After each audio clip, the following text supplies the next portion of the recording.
to the lighter side of the dark side.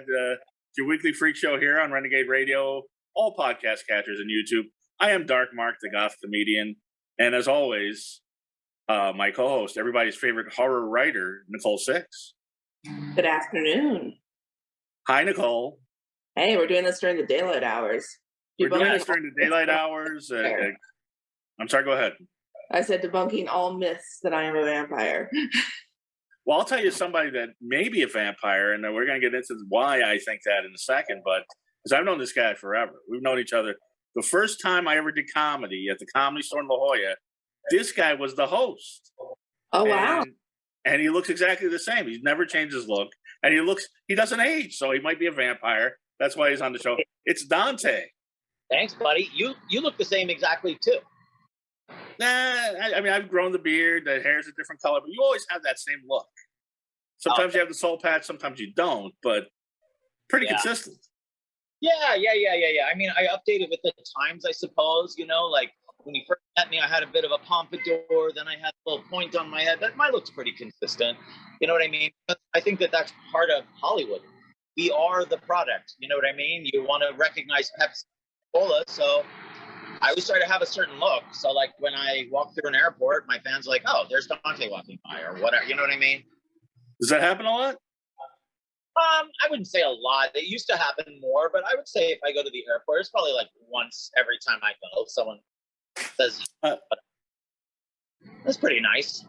That's very nice. That's a great thing. And Dante is not only a comedian, very funny comedian, has been since I've known him, and just gets better and better. But he runs the U.S. Comedy Contest. He's a manager. He has Golden Artist Entertainment, manages all sorts of celebrities and comedians and musicians, writer, director, actor. He's done it all, and he's still doing it all. And activist, politician.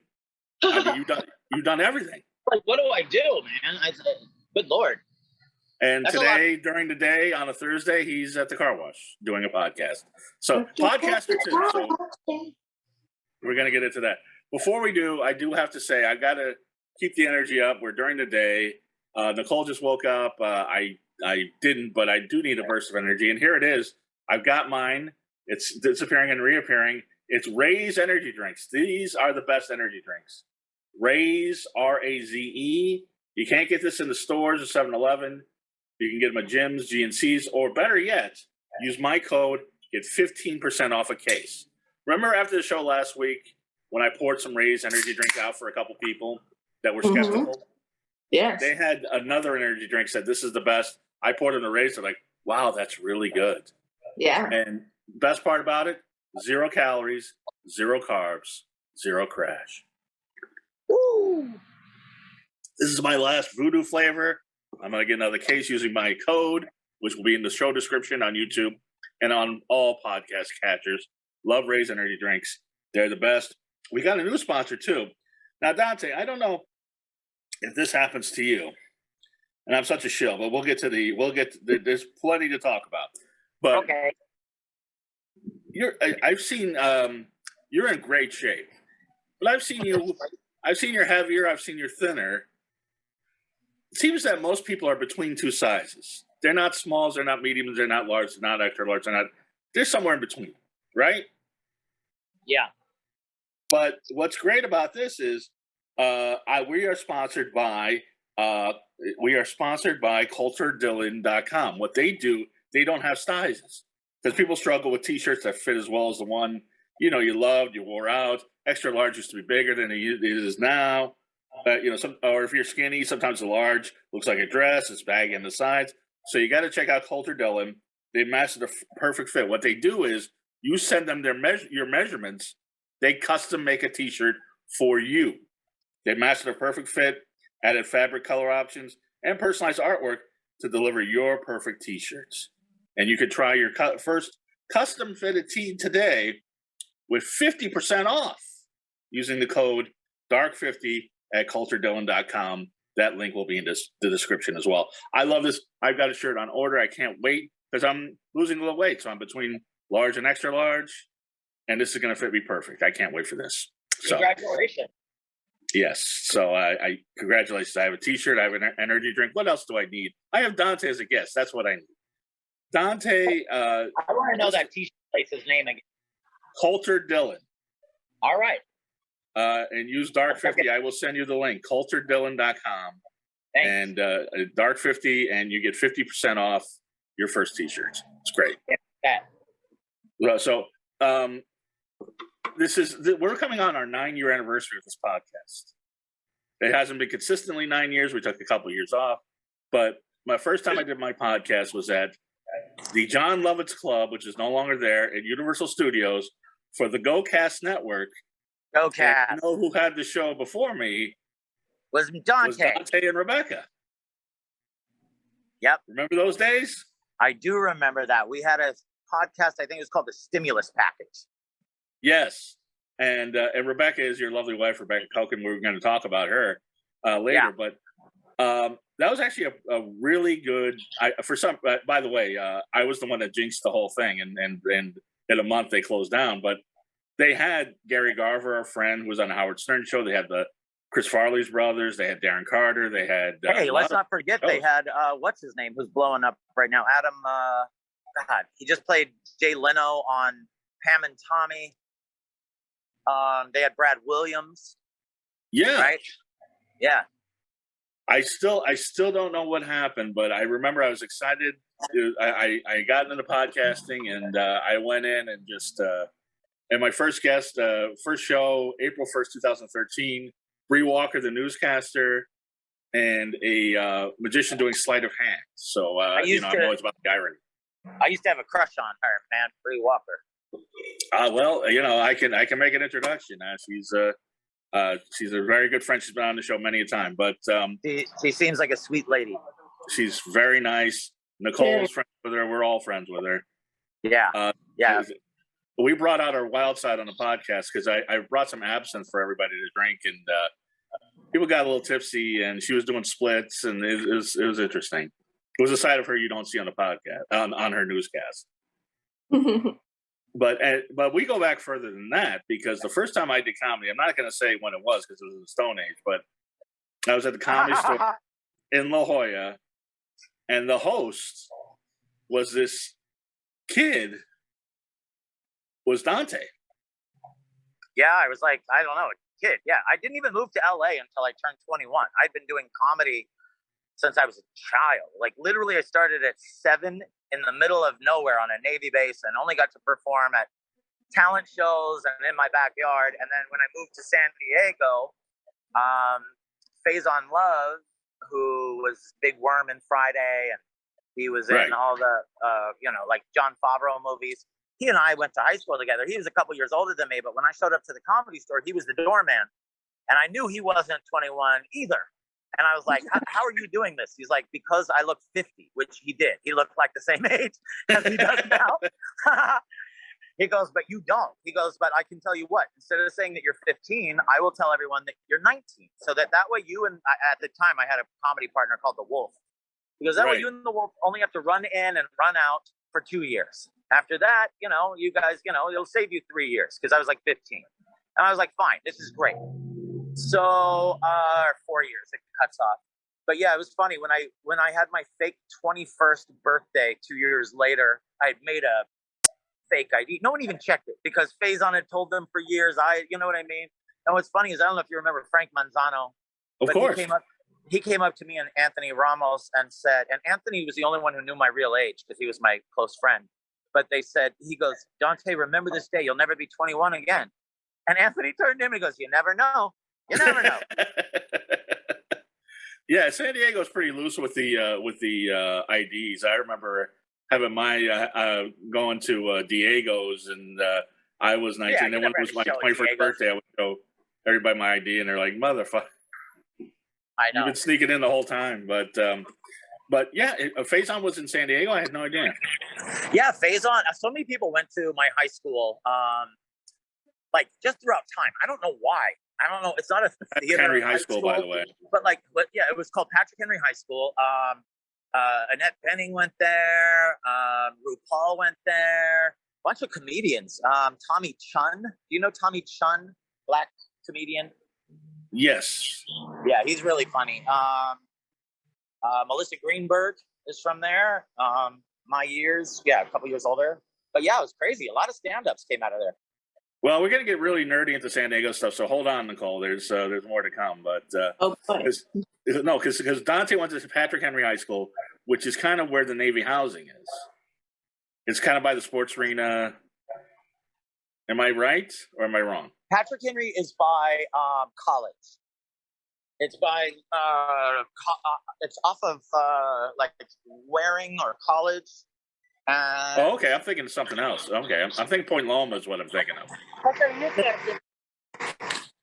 Hey, my car's ready. Yeah, I know. He's Dante, by the way, is joining us at the car wash. This is modern technology at its finest, and the car looks very nice, very clean. Thank you, buddy. But no, I'm thinking Point Loma is what it is. Okay, you went to Patrick Henry. I got it. I was Mission Bay High School. Oh yeah, Mission Bay. I used to teach over there. Comedian who was a teacher there always had me come in and like teach drama and stuff. Oh yeah? Thank you, friend. Have a good day. All right. Thank you. Bye, buddy. Sorry, guys. No, that's okay. No, you were mentioning your first partner, and this is where I think you're a vampire, Dante. Who just yes. This is why I think you're a vampire, because there's a clip on YouTube I was watching the other day where you're at the Laugh Factory and you brought your first comedy partner on stage, and I'm assuming you're the same age. But and no offense to that guy looks terrible. Looks like he's your father. I know. He looks like Uncle Fester. Yes, when I was 7 years old, I didn't do stand-up on my own back then either. I had a partner to begin, and we didn't really have a name. His name was Jared McQuarrie, and he grew up on the same Navy base. And my dad was in charge of like USO shows, and some improv group came through, and I'd always wanted to be a comic. So when we saw it, I turned to him. I'm like, let's do stand-up comedy. So we kind of stole some ideas from the people, but not their jokes, just the ideas of what they had done, which was basically like changing of channels on a television. And then we would come up with funny ways that the, every time he would flip around or I would flip around, it's like changing the channel. And we would come up with silly stuff that made kids laugh. Like, Alpo dog food, the best dog food for, and then he would turn around and be like, Farrah Fawcett for, hair salons, blah, blah, so it was that kind of thing where like everything you said led to the next person turning around. Right. And for the young people listening, Farrah Fawcett was a sex symbol in the 70s. She had a lot of hair, luxurious hair. Just, I didn't want our younger viewers to be confused and our younger. Hey, I barely knew who she was. I was a little kid when she was famous too. You know what I mean? Like I just was trying to name someone from the 70s. No, I'm kidding. But you are so correct about my ex-partner. The poor guy looks much older than me. And, I don't know how to describe that. But I also feel like that when I go to my high school reunions. I also feel like I'm like, a lot of people look great. And then the other half, I'm like, did your parents show up for you? Like, I know what you mean. I've only been to one reunion, but it was the same thing. It was like some people look the same. Some people look better, that's the rarity. And then the rest of the people, it's like, do you want me to dig your grave? Because you're halfway in it. I don't know what's going on, but I know, man. It's so weird and so sad. It's crazy. It's really like the when Tom Cruise, the last Mission Impossible he did. Yeah, he was the same age as Wilford Brimley when he was in Cocoon. Right, that's it. And that's the other thing. If you take good care of yourself, you can look young forever. That's just the key. It is. Right, it's like if you eat, if you want to eat pizza every night and die at 55 from a heart attack or whatever, that's a choice. But if you want to live forever and look young and stay young, it takes effort. It doesn't happen. Yeah, I remember when I started doing comedy, I was surprised when I found out you were actually a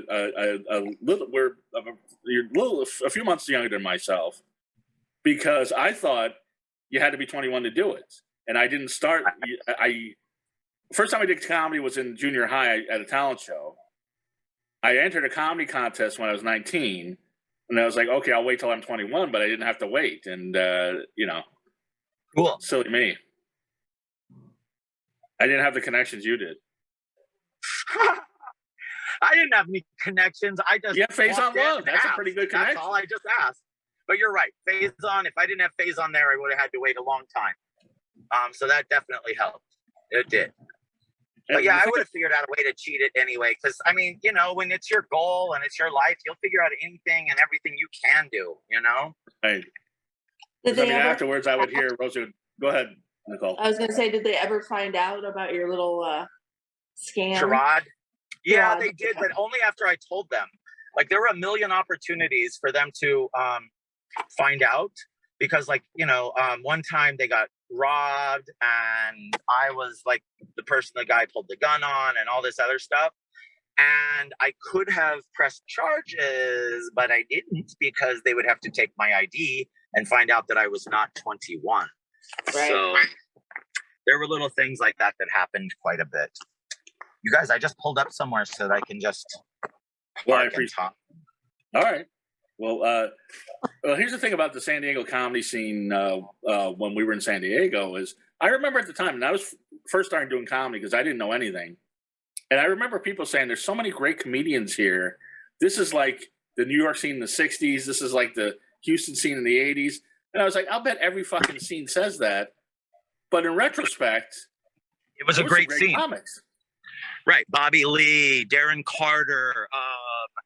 You know, I never really saw Karen him. Rontowski's still out there. Yeah, Karen Rontowski. What's his name? Lamont Ferguson. Right. Is working, but I never saw him down there. But I guess Doug Benson is also from San Diego. But yeah, San Diego at that time had tons and tons of pretty big names. Faison, yeah, Mark Brazil, who created that 70s show. Right. Dat Fan, that's right. Who won the last comic standing. It was a great scene. Yeah, man. And I didn't know that I was seeing great, you know, the gestation of great comedians down there. I thought it was just, this is the way it is with everybody. I know. And I did too. And, you know, when you're starting out and you feel like everyone around you is going to be famous and so are you, it's a weird kind of thing, isn't it? Like, well, in my case, everyone did except for me, but you know, that's the way it goes. I'm still. Hey man, I'm sure that there's 1,000 people that feel the same way, and even some of the ones that you feel like made it probably say the same things about themselves. Right. I'm the opposite. I set out not to be Tom Cruise, not to be, you know, I don't know, Richard Pryor or whatever. I set out just to be a good comedian and make a living at it. Right. And if I could do that, I was like, man, I will be the happiest guy ever. There they are coming at you for that fake ID. They know. Yeah. Oh. Then I ended up, I know, I've got to get away from this place. It's too many goddamn, like all of Hollywood is just ambulances. Well, you're telling me, yeah. Trust me, it's, this is, as I said, we're really close to each other and we're on Zoom, but any of one of our residences, police engines, fire engines can go off at any time. Always, yes. And always during the show. But you moved to LA and you became the funniest black man in Los Angeles. And yeah. I hate to tell you, you're not black. I know, man. I tried to tell that too. I tried to tell people. I was like, I mean, the balls to go up and enter the contest, much less win it. Yeah, that was crazy. So yeah, in like the mid 90s, when it was like the hip hop 90s era, and probably one of the hardest times to be in black comedy is when I thought it would be a great fucking idea to do so. So I did, and it actually turned out great. I ended up becoming like the most famous white guy on BET at the time for like 10 years, and had my own sitcom on there. Well, not my own, but it was like me, and it was an ensemble cast. Right.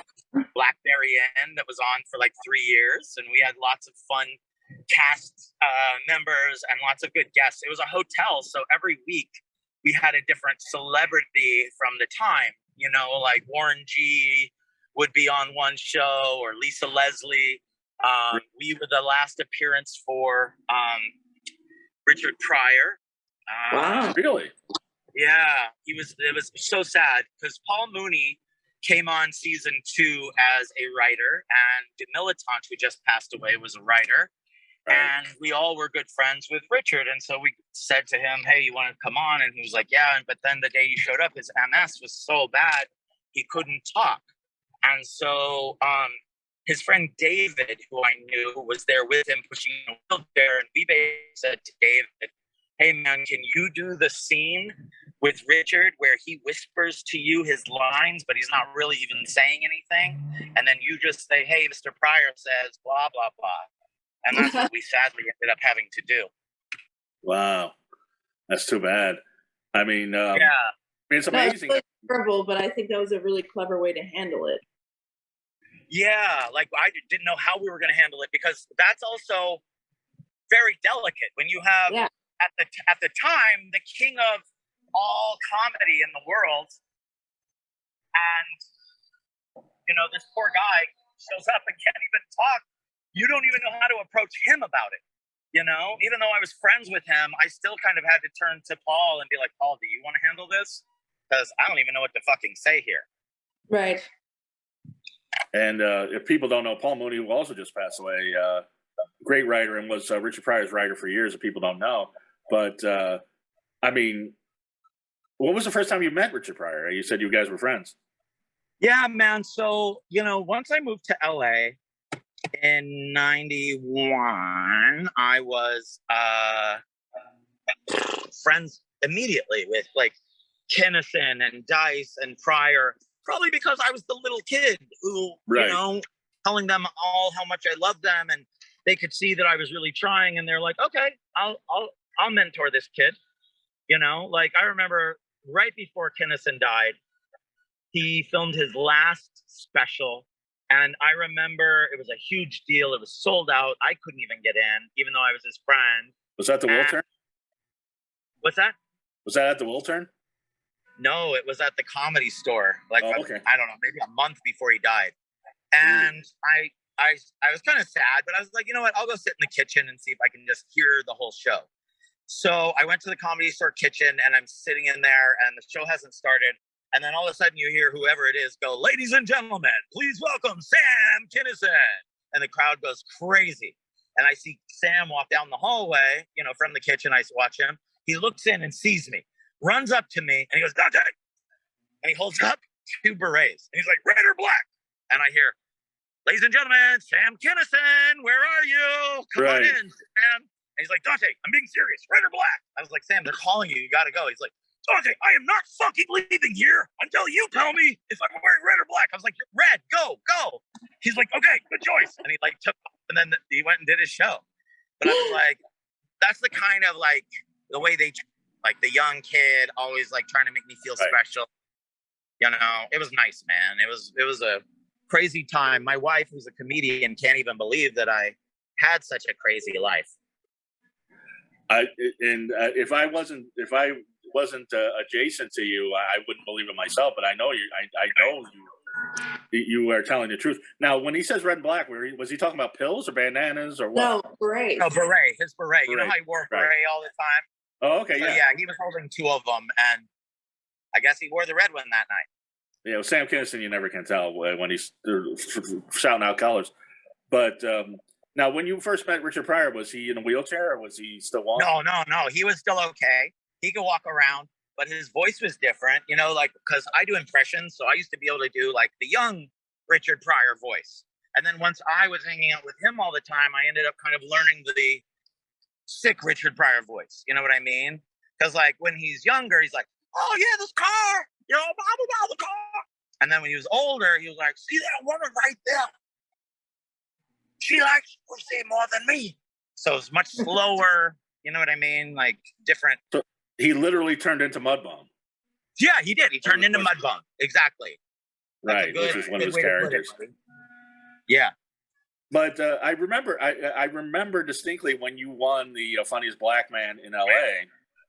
Now, and we've done, you and I have done shows in black rooms together. So I know you can go over in that crowd, and I can too. I didn't get the Comedy Store for a long time, and I was doing black rooms. And when I would come back to the Comedy Store, I'd be a little much for the Comedy Store. I had to tone it down. But was the reaction from everybody, or were there some people that are like, "How dare a white man win the funniest black man in L.A.?" I know some of the comics. Person I heard say that was Faison, and he didn't say it to me in a mean way. He was just like, I think it's kind of fucked up that you won the funniest black comic. I was like, Faison, we're in the middle of, and we were in the middle of like the Rodney King bullshit. At the finals, Rodney King and his lawyer were there. They were judges. Right. You know, huge names. And I beat out, like, if you saw the lineup, everybody went on to be super famous. It was like Earthquake, Chris Tucker, this guy, you know, on and on. Everybody you could name who's a famous black comic who wasn't already famous at the time. Right. Was Freeze Love one of the guys? Because he told me that Rodney King judged him, and I guess he and Rodney King had a beef, so that it didn't go well. He did. And you know what's funny about Freeze Love? The very first time I ever met him, it's a funny story, man. This is a great... So I don't know if you know, there's a hip hop comedy documentary on Netflix or something right now, or HBO. I didn't know, but my friend showed me a photo. I guess I'm in it, but I don't think I have any lines or something. But they just show me here and there, you know. Right. But what was the point of all this? The documentary. Freeze Love. Oh, Freeze Love, yeah.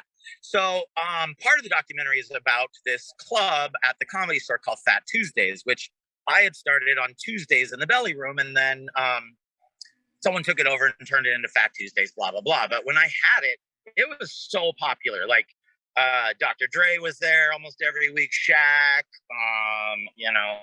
Snoop Dogg, Tupac, on and on. Everyone was there, Hammer. It was just a hot black spot. And right. I was already getting famous from BET and all this other stuff. But it was my room. And if someone fucked up or went over their time, I got on them about it. And so there was this one comic who went over his time. And I said, hey, man, you can't be up next week. Whatever his name was. Let's just call him Roger. Next week, I show up on a Tuesday. And this is in the middle of, like, LA being all gangs. Do you remember that time period when it was scary to live? Yeah. Even people who didn't belong to a gang thought they were in a gang. Right? Everyone looked like that's a when gang the member. death row and everything was, everybody's throwing up gang signs. Right. Even nice kids were, like, driving around carrying guns just to look tough. You know what I mean? Like, it was a weird time in history. So all of a sudden, someone comes upstairs and says there is a dude and it was like a Impala, like ghettoed out Impala down the stairs, who is Roger's cousin, named, and I didn't hear Freeze Love, I heard the Freezer, who wants to speak with you. So I'm thinking, all right, I'm dead for sure, because I didn't give this motherfucker some time this week. So I get to die over some bullshit. So I walk down the stairs and Freeze Love, what is he, 6 foot, 300 pounds, something like that? Nicole, he's a big dude, you remember. I remember. Dude. Yeah. Talks like this, sort of gangsta, whatever, gets out of the car. He's like, you Dante? And I was like, yes. And he goes, hey, my cousin Roger, he was supposed to be on the show. He goes, I've never done stand-up before. Why don't you give me his spot? And I was like, you got it, buddy. Come on in. It's yours. Whatever you want. Welcome. So I take him upstairs. And Faison's on stage. And I don't like Faison because he's my friend and he was probably the most famous on the show that night. Right. Well, Freeze standing around. He's like, you said I was next, man. This guy's doing 10 minutes. It's been 25 minutes, blah, blah, blah. He's never been on stage in his life. I was like, calm down, man. That's Faison Love. He's like, I don't give a fuck who he is. And Faison goes, who just said that? He's like, I'm next, motherfucker. Get off stage. And Faison was like, fine, let's see what you got. Freeze went up there and killed on his first night. Could not believe he told us about it. Yeah, killed. And well, which was the only thing I cared about, as long as I wasn't murdered. And the thing about Freeze Love is, yeah, he can intimidate. He's a big motherfucker, but when you get to know him, nicest guy in the world. Yep. He's a grip. Like I've seen him on movie sets and shit. Yeah. Now the show you had in the Belly Room, I tell this to a lot of upcoming comics because it's a great story. And I don't know if you remember it, but this is going back a long ways. But I drove up from San Diego to do your show. I was doing a few shows, but you said I'll give you some time. So you're like, you're next, and the crowd was really good. I was like, man, I can't wait. And you're like, hold on, I got to bump you, but you'll be next. This is Mark Curry from Hanging with Mr. Cooper when that show was on TV. And did a half hour, terrific. very good set. But in the middle of the set, you're like, I got one more than you. And it's Eddie Griffin, who I think is a great and very underrated comic, but man, he doesn't know what a light is. 5-hour sets. He doesn't know what a light is, and he's notorious for he's going to do as long as he wants, and he doesn't give a shit. So he did about 45 minutes. Well, Wait, in the middle of that, you said, there's only one more than you. Damon Wayans did an hour of some of the best stand-up I've ever seen in my life. I wish I had a tape recorder because this was brilliant. I'm so glad you're bringing all this up because when I try to describe these times to my wife, she believes me. She also just can't believe that it's real.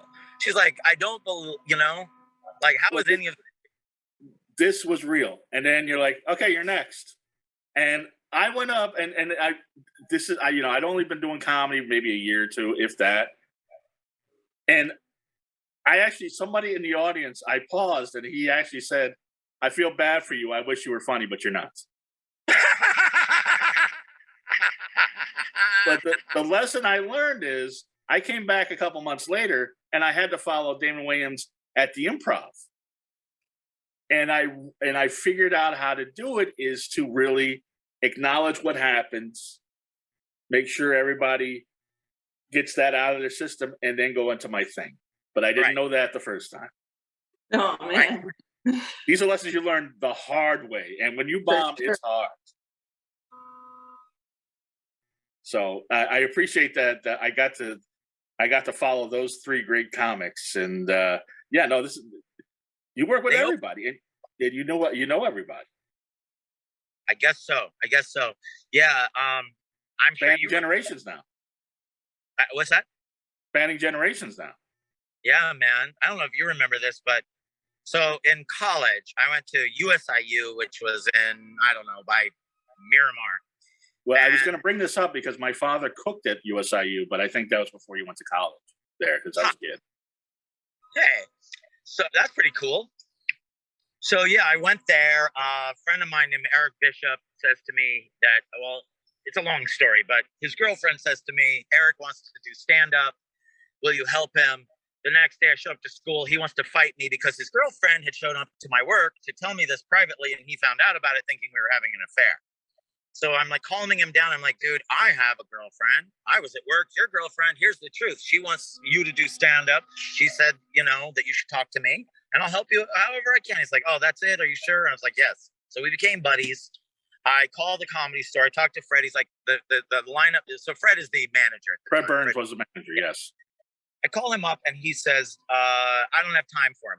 He goes, but you can give him half of your time. I said, fine, give him half of my time. So he and I sit around, we write, I drive him out there, and he kills night one. Kills. Starts going up at the Comedy Store down there all the time.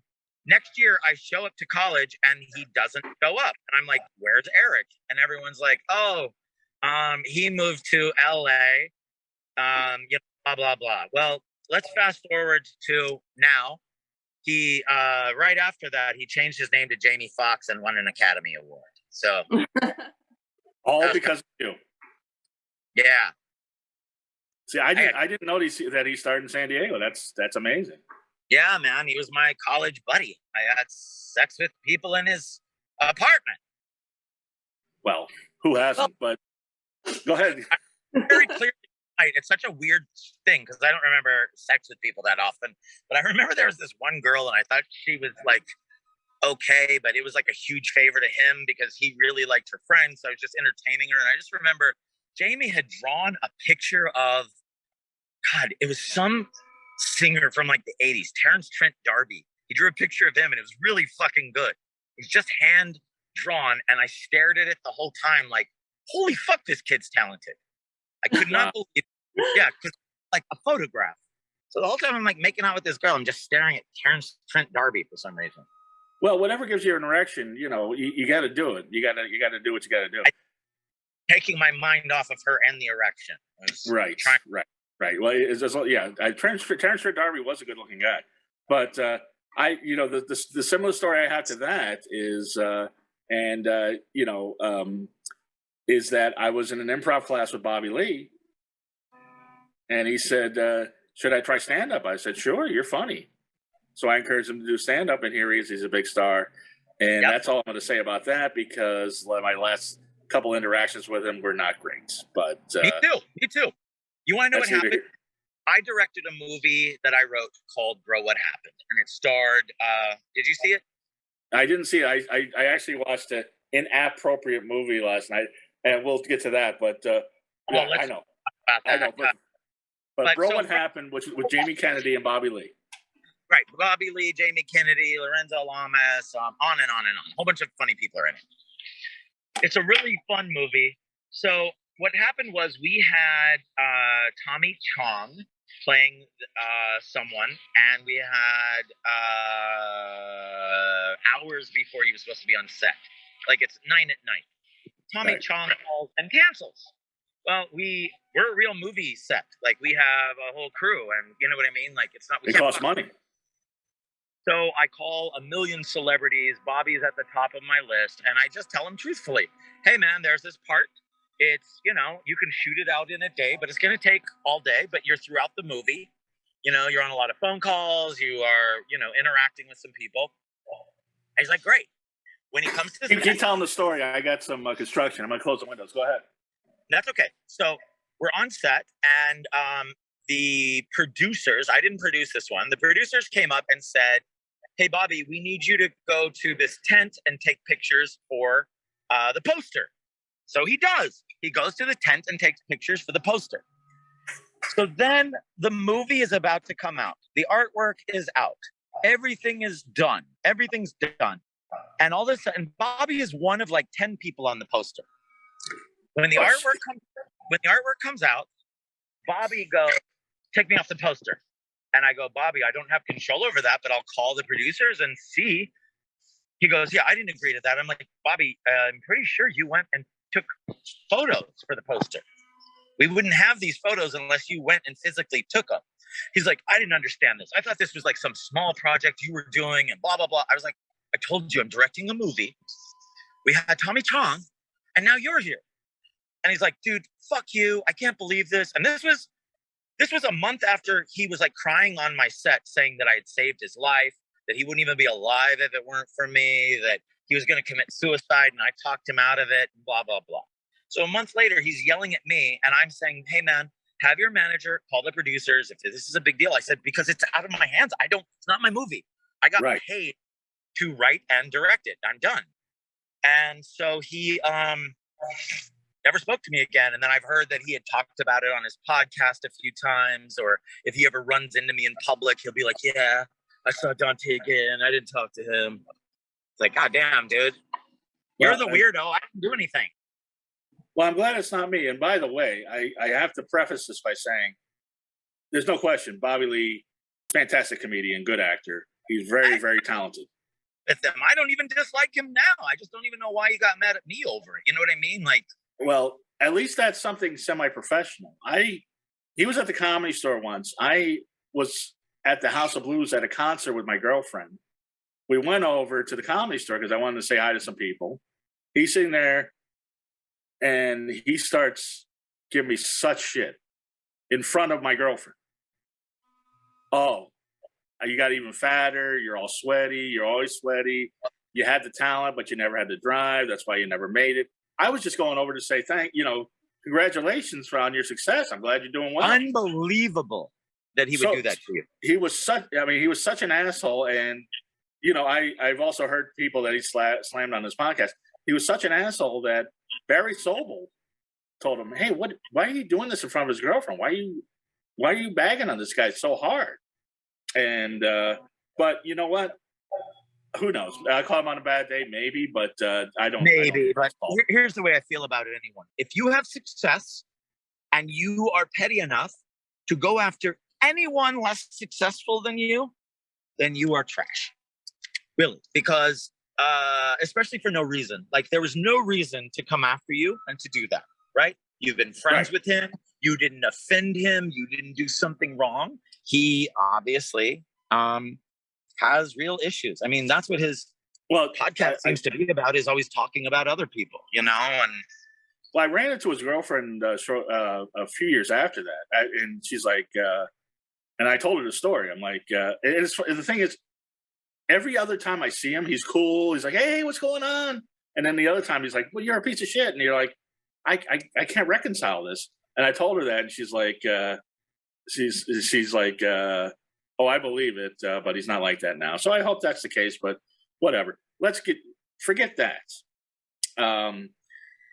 Yeah, as I said, you were writing and directing, and I know you don't want. You said that you really don't want to get into this. But how did you get involved with the ShamWow guy, Vince Offer, and co-write the underground comedy movie and be an inappropriate movie and write it and blah blah blah for money? You get the writing So in credit.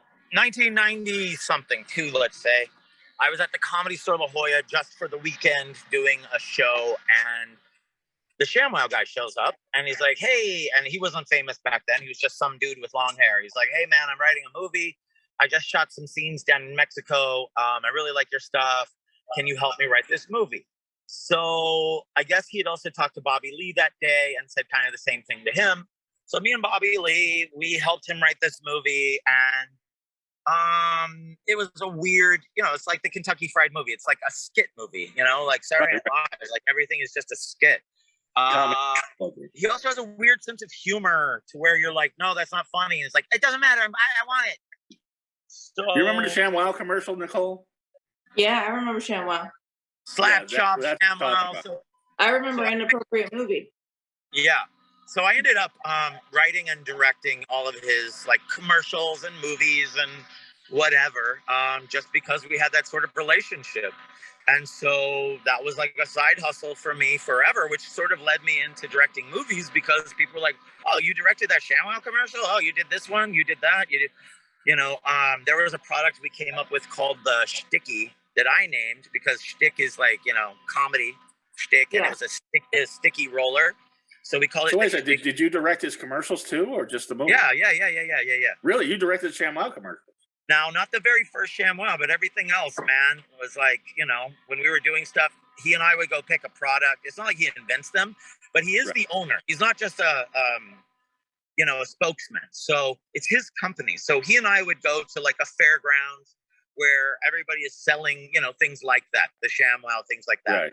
He would go up to someone and say, I like this thing. How much would you sell your company for? And if they wanted to sell it, we'd buy it for 10 grand, rename the thing, change the coloring, call up China, remake it a different way, and kind of go from there. That's a really genius business model. Yeah. He made a lot of money off it. Did you? I made pretty good money off of it. Yeah, I'm not going to lie. And then, my business model for my company. So I own Golden Artist Entertainment, and management-wise and bookings-wise, everything is great. But when it comes to making movies, I think the biggest mistake most people make is they make a passion project. And passion projects don't always pay you. And I don't like to lose money or anyone else's money or anything like that. And so what we do, which is really smart, we have distributors. So if right now someone gave us money and they're like, I want to make a movie. So instead of just saying to them, okay, well, I'm going to write a movie about this and this is what we're making. I don't do that. I have distributors. I call them and say, hey, what do you need? And they tell me. And then I write treatments, send it back to them. And if they approve it, then we make the movie because it's pre-sold. So afterwards, I don't have to go to festivals. I don't have to do anything. It just goes straight to HBO or Netflix or wherever they sell, it to. Yeah. And thank God, because that's the best way to do it. You're going to make your money back up front before you even start a camera. By the way, happy St. Patrick's Day. I like your hat. Thank you. I was like, I was so hungover, I forgot to put it on before the video started. It's okay. Yeah, it's kind of blurring at the top for some reason, your phone. But if you can, there you go. See, say something while you're doing that. I wouldn't say what? That's fine. Anyway, but to go back to the underground comedy movie for a second, I remember, I guess it took years for that to get everything together, but he had like the big selling point is he had cameos by Slash and Michael Clark Duncan, who basically it didn't come out till after the Green Mile. Right. Well, so I guess he was just a regular actor at that time. Great. Yeah, and at the time there were other celebrities in it, like Ant, comedian, was more popular back then. He was in it. Bobby Lee was in it. I was in it. Yeah, so he had like up and coming comedians plus, stars that were just popping, like Michael Clark Duncan. He got pretty lucky. Right. And then, and you have seen an appropriate movie, Nicole. I'm surprised because I just watched it last night, and I don't want to get into that whole thing, but they had to. I was surprised to see Oscar winner Adrian Brody, but I guess they're friends. Man, it was me, Adrian Brody, Rob Schneider, Michelle Rodriguez. Like it had a good. It was a good cast. It was really awesome. But part on a stick, but it has a great cast. I mean, if you get that cast, why would you make that fucking movie? Well, that's the thing. I was waiting for you to pop up in the whole movie the whole time, but it was, and I guess it was Ari Shaffir, the comedian, and I guess he had a web series before where he was just being a racist, and you and him. Go ahead. Yeah, it's here than that. Like he's obviously Jewish, and he'll like especially make fun of Jews, but every race, yes. Yeah, I mean it was. I mean, in the movie, it was a parody of The Amazing Race called The Amazing Racist. Right. and basically you were in the last vignette where you and he were on the beach telling black people that you could take them back to Africa on a boat. Correct.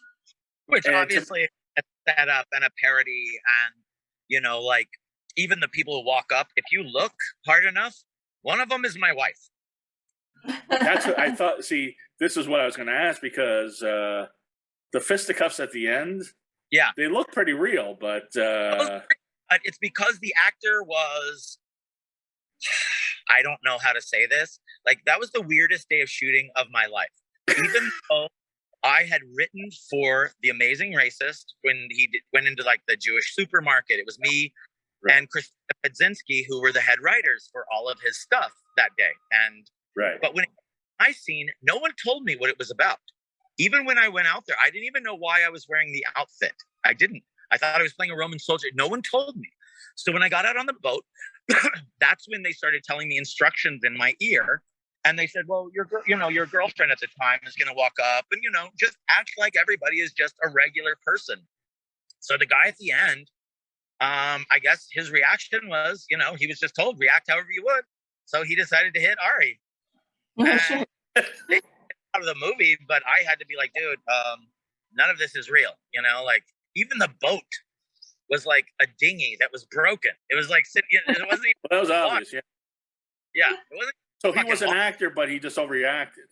He overreacted. And what's funny is he sent me a message last year asking if he could join my management company, and when I looked at his credits, that was the only thing he had ever done, and that was forever ago. So I had to say no. Right. He, although I think the best line in the whole movie is when you call him Tupac Insecure. Yeah. Not that there's a lot of competition, but I would say that's the best line in the movie. Oh, thanks. I had no idea what we were doing. It really was fucking uncomfortable. I'm not going to lie. Like maybe like a slave master, I don't doubt it. Yeah, and Pedzinski was sending him, lines and stuff that he was saying. But for me, I was not told a thing. I just stood there, and there were props on the boat, watermelons, just racist, dumb bullshit. Yeah. So I had to pretend to be racist. Right. And you mentioned her, so I think this is a good segue. You are married to a comedian. A very good comedian. I am. And you know what else is a good segue? My daughter's black, and I'm also a civil rights activist, so that people don't think I'm a fucking racist. Dante, I can assure you Dante is not racist, but not even but here's close. the thing. Here's why. I'll be honest. I didn't find Inappropriate movie funny. I didn't find Ari Shaffir's stuff funny, and I will tell you why. I don't find any of it funny. I hated that movie. Right, but I met Ari Shaffir once. I have nothing against him, but to do that type of comedy, Don Rickles can get away with that stuff. Lisa Lampanelli can get away with that stuff because they are not racist, and it's hard to quantify. But Ari Shaffir does not have that whimsical, there's nothing tone. Racist. He never smiles, so you never know if he's joking. You know what I mean? Like what's his name, Borat. Even though he's not smiling, you still get that it's a fucking joke and there's no malice. Right, right. and I know that's what he's going for. Malice or not. Even Carol O'Connor, when he was Archie Bunker, you could tell that's not really him, but he could play that character well. But if you got a guy that was really racist doing that character, it would be horrendous. You know, it's crazy, man. I love my roles in so many movies, and it's like that one is the one people are like, hey, I just saw you in there. I'm like, damn. It's on Tubi now, so you can't get away from it. Right. Go see Bro What Happened, man. I'm really funny in that. Like, I play this guy named Mr. Tom, and Rebecca plays my wife. She plays this crazy ex-stripper who's like, just like, she is, if this was a hangover, she would be Mr. Chow. Like, she's nuts. That's great. Yeah. And Bro, What Happened? Is that streaming or no? You know if it's streaming anymore? You know what? And so the producers had a fight. I actually want to buy it off of them. But if you go to YouTube and just type in the movie, you'll find it. Or if not, torrent it. It's out there. Okay. I'll probably put it back up on my YouTube again soon and just kind of like put it out there because I hate that it's not out there anymore. Actually, I think right on Prime or somewhere. Who fucking knows? I don't know. Now, did you have any qualms about dating a comedian? Because I know myself, I tried that once or twice, and it was not a good fit for me. So, good question. I always used to tell people don't date comedians because I thought, you know, how will this work out? But I do want to say this. I dated a girl named Shema. Do you remember Shema? It was another comedian I was going to bring up who was a great comedian that came from San Diego and was very successful. She was on Fox Sports, Carrot Top. Of course I know Shema. I saw Shema a few years ago in Vegas. So Shema was just working at a casino down there, Viejas, and we started dating, and she wasn't even a comic. She didn't even become a comic till like 2 years after we stopped dating. But she loved comedy. Like, she would show up all the time. Like, I don't know.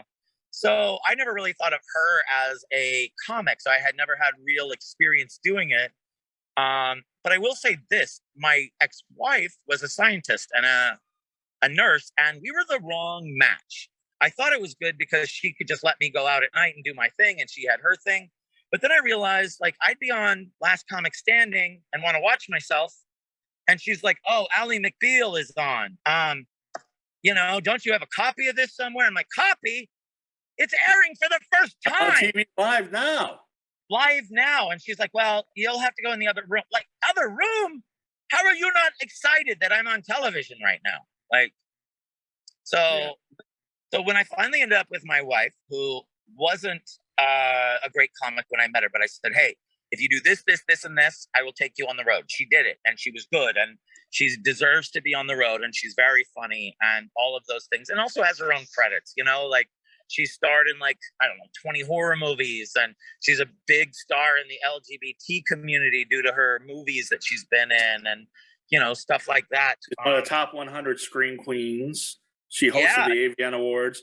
And I remember I remember her when she first starting out, and where she is now. Well, last time I saw her was in at the Dirty 1230 with you, and man, she wrecked it. She was so good. Oh, thanks, man. Yeah, she's super duper funny. Like, and the nice part is you know, I was on the road for years by myself, and she's just smarter than me. Like, I'd end up in Kansas City in snow in the winter, and she'd be like, "Why are we in Kansas City in the winter? Why don't we perform in Hawaii in the winter and Kansas City in the spring?" And I was like, "You're smart." Well, you're not going to get an argument from me. Yeah, but no, I remember. I mean, you know, I met your daughter. I met your ex-wife. I even go back to Cece back in the day. I mean, my God, Cece. Wow, yeah. Cece was Dante. Probably this is before Rebecca was even born. But you were going out when I first met you with a woman named Cece. Who was very, very nice and attractive. But yeah, very attractive lady. She, you know what's crazy about her, man? She's a Facebook friend, and I just looked her up. And I mean, if you look her up on Facebook, she looks identical. Identical. Didn't good change. For her. Huh? I said, great, good for her. Yeah, good for her. Like I say, you two are, maybe it's the sex you two had together, but for some reason you guys never aged. You know, like being happy and making people laugh and laughing a lot. You know, I think performers seem to live a lot longer than most people, don't you? I think comedians definitely preserve themselves better than rock stars. For sure. Yeah, you Keith Richards and you look at, you know, How about Dane Cook? yeah, yeah, you look, well, I mean, I'm talking about somebody that's probably the same age. You know, Tommy Chong is older than Keith Richards, but looks tons better. You know, Jay Leno is the same age, and he looks better. Yeah, he looks way better. And you know, we had I'm trying to think. We had another guy. Who's the guy who opens for Sinatra? That's oh yeah, what's his name? He even has a star on the. I know who you mean. I always forget the name. Tim. Yeah. Tom Dreesen. Tom Dreesen. Tom Dreesen's like 85, and he looks great. Dude, he always looks great. Always. Yeah. So, now I was going to ask you about Last Comic Standing, and how that experience was, because, you know, I remember when it first started, and well, Last Comic Standing, I keep telling people it's kind of a bait and switch, because you really have to be established to really get on the show. Yeah, A lot of people so don't know that. fairly true. I'll give you what sort of went down. Obviously, we know that Dat Fan was not established. You know, some of them weren't. But yes, in later years, it became something where managers would get you into private auditions, even though people were standing in line for hours. There's a one time I auditioned for it. I actually went to Tempe because I figured there wouldn't be that many people there. I got there at 4 a.m. There were 260 people there. They only took 200 people. I left, and people were still like, you know, it's just there to get the picture of the line.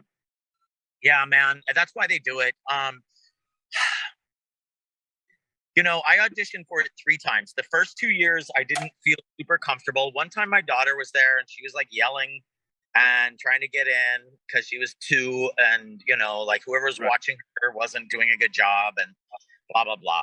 But the next year, my friend Alonzo Bowden became a judge. And so I just, I'm going to audition this year. Obviously, you know, it's you and a bunch of people make the decision. And he's like, it's not even us, it's the producers, but go on. And I was like, just give me advice. And he goes, here's the best advice I can give anyone. He goes, I don't know how you audition, but every big headliner I've seen is fucking up. They all come in here wanting to do their big closing bit that takes like 2 minutes, and they're only being given 30 seconds inside. Even though they tell you got 2 minutes, you're getting 30 seconds. And he goes, in those 30 seconds, they want 7 jokes. So if you're still doing setup at the end of 30 seconds, they just politely say thank you and ask you to leave. And you end up saying, hey, I'm not done with my bit. And they're like, that's okay. So I said to myself, I'm going to do 2 minutes, but my first, 7 jokes are going to take place in the first 30 seconds. And I'm just going to fucking be on, because I realized all they want is sound bites. They just want sound bites. That's how Dat Fan won. Everything he said was a one-liner, But he had such a great backstory too, though. That was really what did it. Sure, I'll agree with that. But if you go back, because I rewatched every season before I went to do it, just because I was, studying. And the one thing I did realize was that Dat actually won. If you go back, the audience didn't know anyone. They didn't know who Ralphie May was back then. They didn't know who Dat Fan was. So they were voting just based on who was funniest that day. And you could see these headliners collapsing because in 2 minutes, he was telling 20 jokes and they had told 2. Yeah. And then the last thing I was going to say, I felt like I was going to have a heart attack on this show. Like, I've been on game shows. You don't get nervous about that because it doesn't affect your career. But this, you feel like, oh my God, if I fuck up at all, they don't edit that. They want you to fuck up so that they can show a fuck up. They want you to do well so they know you do well, and what ended up happening was we auditioned in like January. By February, you already know who the cast is because we've already done the semifinals and filmed everything. And now in June, the show is going to start. But from February to June, they used to run a commercial. Well, the commercial started off with some of the cast members. It started off with John Reep and Lavelle Crawford. And then it showed 10 comedians who we know are not on the show because I already know who the cast is. And then at the end of the commercial, they showed John Reep and Lavelle Crawford again. The only 2 people out of me, Amy Schumer, Doug Benson, Ralph, it doesn't matter. Out of all these people, they are only showing 2. So when I show up to this sequester hotel, I say to everyone else, you guys, NBC, wants either Lavelle Crawford or John Reep to win this show. We must vote them out right away. Right. And they're like, Dante, sure, we'll do that. Well, I started winning all the audience favorite awards and getting standing ovations and blah, blah, blah. So they decided they were going to vote me out. Well, guess what? At the end of the show, the two people left standing were Lavelle Crawford and John Reep. And it's because NBC made them famous. When we would go to any comedy club to film, the audience would go crazy as we got off the bus, only for Lavelle and for John, because they had just seen them all year long saying two jokes. And so they were famous. And none of, Amy Schumer got off, not a clap. I get off, not a clap. Not, Doug Benson, not a clap. Soon as Lavelle gets off, John Reep, so they won everything because it was manipulated by NBC. But Amy Schumer got the last laugh. What's that? That Amy Schumer got the last laugh because she became the superstar of the bunch. Yeah. I mean, everyone else seemed to get as big or bigger than, the people who won. John Reep won. What happened to him? Right. I don't know. I don't even know the name. I know Lavelle. He was the Hemi guy, that blonde guy would be like, hey, the Hemi guy. You don't remember that? I don't know. Oh, yeah. So how was it? How was the living situation? They put us up in a hotel. We were at the Sheraton in Universal, and it was great. I mean, free food every day and all that. But I had friends there. I knew Lavelle. I knew Ralph. I can't believe I can't think of Ralph's name. I knew some of these people. And I was making friends with others. And then other people, I don't know if they just wanted to cause drama because we were on TV. But, God, what is her name? She's on a TV show right now. She's on that Babla Zambazola. She's a comedian. I don't know. I'm not placing it. What happened? Anyway, she was on the show with me, and she kept starting fights with me because I do impressions. She's like, Dante, I want to speak with you, but only when cameras are around. I like your impressions. I didn't find it funny. I didn't think it's stand up. Just like bullshit. All this bullshit. Like getting on me all the time over this stuff. And then after the show was over and I was booking comedians, she would hit me up and I would give her spots. And she's like, sorry, I acted this way. I don't know what was wrong with me. Like everyone has an apology for how they acted when they were on the show, except me. Like I showed up with games, food. I thought we were all going to be friends and hang out. Everyone stayed to themselves and were kind of dicks. Well, I mean, I live with 3 comedians, so I know that's those are people that if you get in a fight, really know how to cut you. That's why you're married to a comedian, and I've seen both of you shut down hecklers hard. I can imagine that you guys get in a fight; it's brutal. Yeah, but we don't really that often, from what I see. But no, we don't fight. I mean, how could we? Plus, we're just we're so in love. Like if we ever fight, it's over nothing. Right. Or it feels worse than it is because we're so in love. You know what I mean? Because I don't fight with her. So when we do argue, it's like, oh, my whole life's out of whack. Because this is kind of weird to say, but like my whole family died in the past 10 years. And so, I have a wife and daughter, and that's kind of it. Like I have a sister. I love my sister, and I have 2 cousins, and I love them. But I haven't seen them since my parents died. Haven't seen any of them. Right. And they died 7 years ago. Like, where's my family? Like, why don't you call me? Like I dialed my sister the other day and she wrote back. She was like, oh yeah, I'll call you in a few days. We'll catch up. And I was like, few days? You thought I just called. Right. I'm sorry to hear that, but I mean, I know, Nicole, let me tell you something. These two, from the moment I saw them together and 10 years ago, when they first got together till now, or 2 years ago when I saw you at the Portland Comedy Festival, you guys are just one of these nauseatingly in love couples that just can't stop touching each other, can't stop fawning over each other. You got that, man. It's so right. Because like my ex, it's like we had fights over, we haven't had sex in a month. We haven't had sex in 6 months. We don't have those kind of fights, she and I. We've been together 15 years, actually still act like teenagers. We, I still open every door. I still drive her everywhere she wants to go. There's never a day she doesn't have fresh flowers. It's like 3 days, every 3 days she gets a few more dozen. If it's her period coming, I fly in chocolates from Vegas where she wants them. You know what I mean? Like It's like I want to be the best husband for her and just only cause happiness, love, health, safety, freedom. That's all I care about, man. Love, health, happiness, safety, freedom. I have it tattooed on my chest. Wow. Yeah, there's nothing else that matters. You know, Right. money doesn't matter. It's like if you don't have love, health, happiness, safety, or freedom, you would trade it for money any day. Any day. Well, if it's any consolation, if I go without sex for 6 months, I fight with myself, and things get pretty. I get pretty black and blue all over. But I can't believe how quick the time has gone. I knew this was going to be. Just have a couple questions, and I'll let you go. Okay, I just got to. By the way, an ex-client of mine's jail trial just got moved because he's incoherent and. Well, I wasn't going to mention, but since you're talking about Ron Jeremy, I'm assuming. Yeah, I don't care if you mention it. I have nothing to do with it. Like anyone who thinks that, you know, if someone's manager or agent has something to do with, you know, Bill Cosby or Weinstein or some shit, that's just stupid. You know, Well, I put a press release to the world the minute he called me and said, hey, I'm going to jail I've been accused of blah, blah, blah. I said, hey, man, I hope you didn't do this. But if you did, I hope you rot in jail. And I said, I'm going to have to write that down and send it to the press. And he's like, fair enough. So I did. Like, if you read the press, it's basically, hope you didn't do it. But if you did, you deserve to die in jail.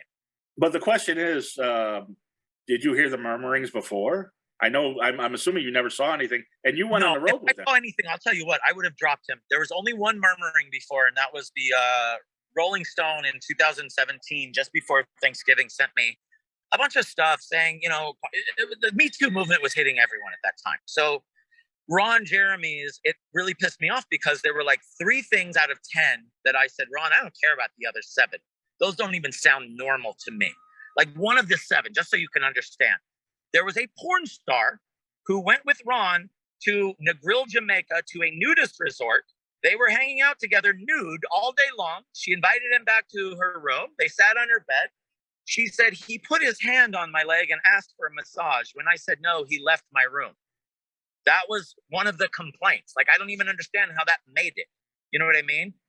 But there were three big complaints. And I said, hey, man, I have to drop you as a client because if any of this is even close to true.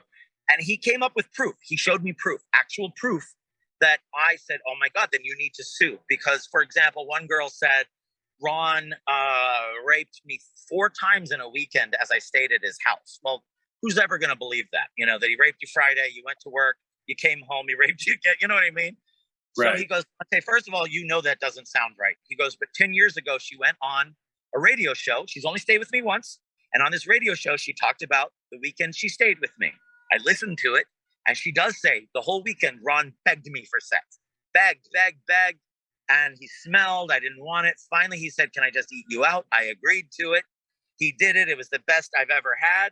And blah, blah, blah. And I said, okay, I'm checking her off as it didn't happen because she just said in her own words it didn't happen. So it was things like that. So that was the only time. And then cut to, 2-3 years later, a phone call in the morning when I think all of this dumb shit is over. And you know what made me say, I think you did it, motherfucker, in my own head? Was it wasn't women suing him for money. When people sue for money, you can always say, hey, maybe there's false intentions. Right. This was the district attorney, Jackie Lacey, and 30 women who will not make a dime. They just want him to go to jail. So at that point, I was like, okay, I'm done with this fool. Like, if he did even one of those things, I don't want to be associated. Right. And you made it very clear in your public statement. Oddly enough, Dante actually booked me to open for Ron Jeremy, provided I gave him a ride, and I did, thinking I would get all sorts of great porno movie stories. Dante neglected to mention he's a narcoleptic, slept the whole way from Hollywood to Oxnard and on the way back. But yeah, and also I want to say this, like these accusations also I think may have happened. I haven't followed it, but mostly before I was even his manager. I was only his manager for like 6 years. Mm-hmm. And the only manager he ever had. He never had agents or managers before me. He handled his whole career himself. And I didn't handle him for porn. I handled him for comedy, movies, whatever, documentaries, shit like that. Right. But yeah, man, he was one of those clients where it's like, yeah, he helped build our business, but he also, you know, is one of those band-aids on the business where it's not our fault, but at the same time, you're like, God damn. It casts a shadow either way. Yeah, cast a shadow, but that's okay. I mean, we have so many other great talents, and so many people are blowing up. Yeah, you got you got Jimmy Walker. You got I remember when you were repping, or were you repping? I know you were involved with Fred Berry from What's Happening, and you did the roast. Fred, my opening act forever, man. Yeah, Fred Berry. Yeah, and, I met John Melendez, Tracy Bingham from Baywatch, Kill Theodric. I think it's going to be one of the next huge comics out there. Plus, I have a ton of those in my stable of comics, man, right now. A lot of people that were at the Portland Comedy Festival with myself. I know you on your website, and I don't know how up to date it is, but I think you signed Ashley Rose. Is that right? And you got Mike Eaton. Yeah. You got Mike Eaton. You got Alyssa Patino. You got some great comedians, and and you got people like Kato Kalin. You got it's a smorgasbord. Whatever you need, Dante's got you covered. Yeah, man, we have a great group of people, and everyone's different. Like we have people who've been on TV. We've had people that are brand new. We have up and coming comics. We have great writers. We're constantly making movies. We're making a movie called Karma right now. It's a horror movie, basically. What was that movie where everybody was about to get on an airplane and then guys got off? Final Destination. It's sort of like that, except with karma. Okay. Like, karma's after these people. That's a great idea. Yeah. And, one more thing, and then we'll let you plug what you got to plug and actually get out of your parking spot and drive. You ran for mayor? Yeah, man, I'm very political. So in 2001, I ran for mayor. I didn't want to win back then. This year, I was going to run for real, and we decided against it just because our company is so busy right now, and my wife was worried it would look bad if I did that, but it's whatever. It doesn't matter. I ran for a certain reason. Was that Greg Davis was recalled and Schwarzenegger ran, or was it before that?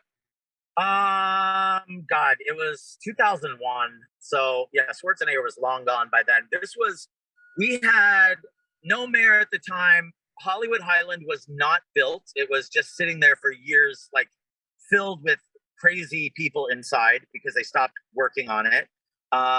There was no carpool lane at the 101 and 405, and we had prostitutes everywhere. So I came in, and those were my things I wanted to get rid of. I hated how Hollywood was like overrun with prostitutes.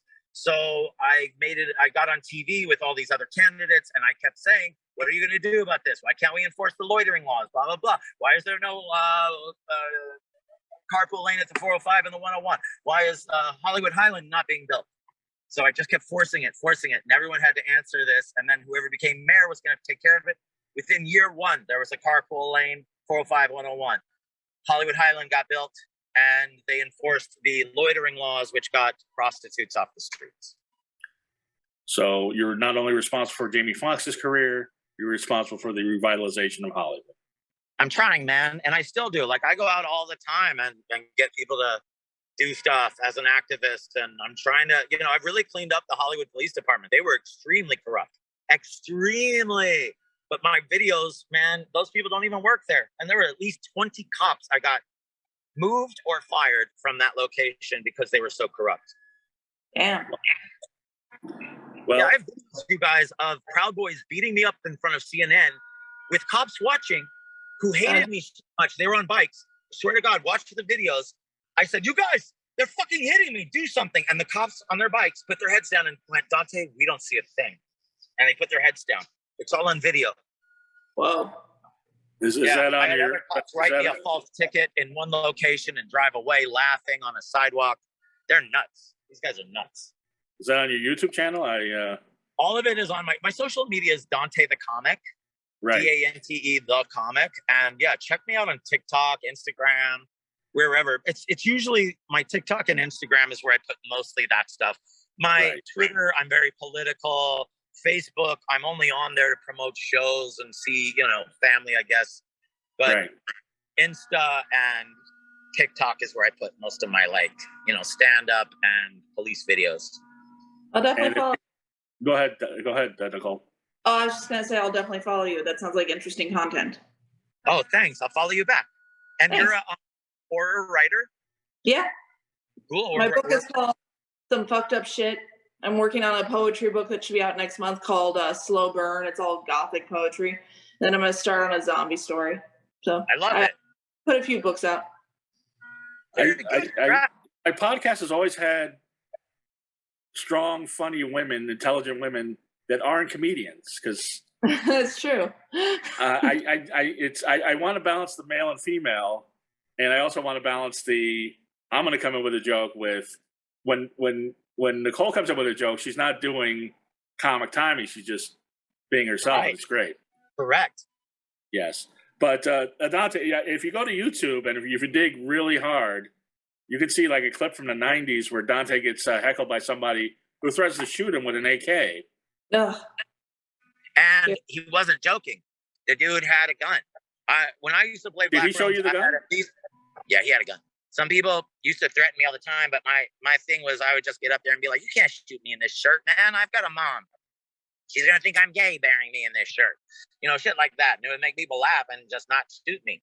And then all of a sudden the police would come in because the bouncers called them, and they would take them out to their car, and the guy would be like, I've got a Glock 9 in my glove compartment.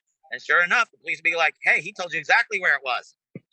And They were right. And like most of the time though, when the police would come get these guys, they would be getting up going, I don't hate you anymore. You're funny, but I'm going to kill these motherfuckers. Well, Dante, it's been a delight. It's great catching up with you. And I definitely love to have you back on, because we just barely scratched the surface of what you are and what you do. Nicole, how much fun was Dante? Wonderful. Thank you. It's a pleasure to meet you too. And Nicole, tell Dante and everybody where they can get a hold of you. I'm Nicole6Books on Instagram and Nicole H6 on Facebook. And if you'd like to buy my book, Some Fucked Up Shit, it comes up right away in Google. There's not a lot of SEO competition for that title. Good for you. And I know Dante started before SEO, but your SEO must be kind of messed up. That's why you do go by Comic Dante, right? Yeah, I mean, come on, man. Dante and comedy, you put those two in and it's like Dante Alighieri comes up. Yes. I had no clue there would be an internet in the future. Dante's Inferno, Dante's Peak, all that. Right. Comedy. Problem is, my last name is Rusciolelli, and I don't even know how to pronounce it. So you can't have a last name at that point. I think it's SpaghettiOs. It's not Ruscatelli? It's Rusciolelli.